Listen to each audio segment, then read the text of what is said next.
வணக்கம்.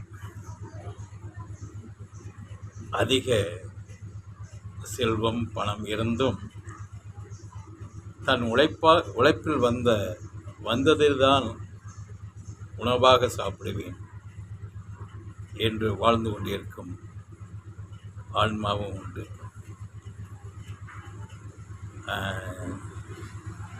இந்த ஆன்மா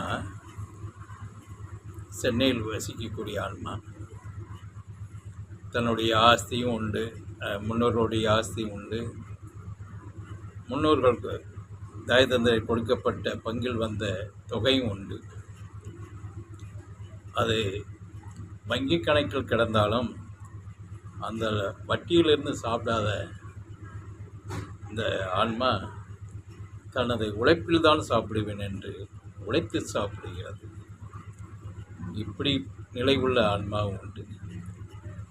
6 கோடிக்கு தக்கன வங்கியில் கிடந்தாலும் அந்த வட்டி தொகையிலிருந்து நான் சாப்பிட மாட்டேன் அப்படின்னு சொல்லி உணவு மட்டும் உழைப்பால் சாப்பிட வேண்டும் அப்படின்ட்டு ஒரு பேக்கரியில் வேலை செய்து அதில் கிடைக்கக்கூடிய 10,000 12,000 அந்த தொகையை வைத்து கொண்டு தான் இன்று வரை உணவாக குடும்பம் சாப்பிட்டு வருகிறது.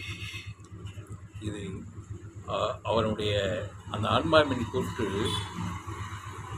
உழைத்து சாப்பிடும்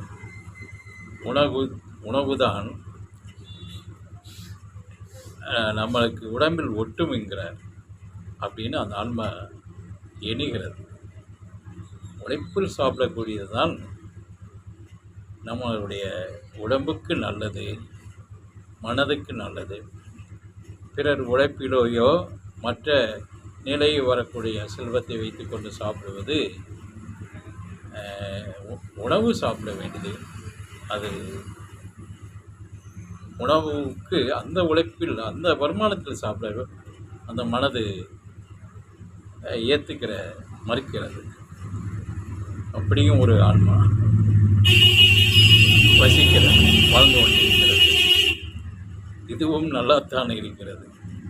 பிறர் ஏமாற்றி உண்ணும் காலத்தில் இப்படியும் ஒரு ஆன்மா தன் உழைப்பில்தான் சாப்பிடுவேன் என்று ஆஸ்தி செல்வம் இருந்தும் தான் உழைப்பில்தான் சாப்பிடுவேன் என்று உறுதியாக வாழ்ந்து கொண்டு இருக்கும் ஒரு குடும்ப ஆத்மாவும் இருக்கிறது.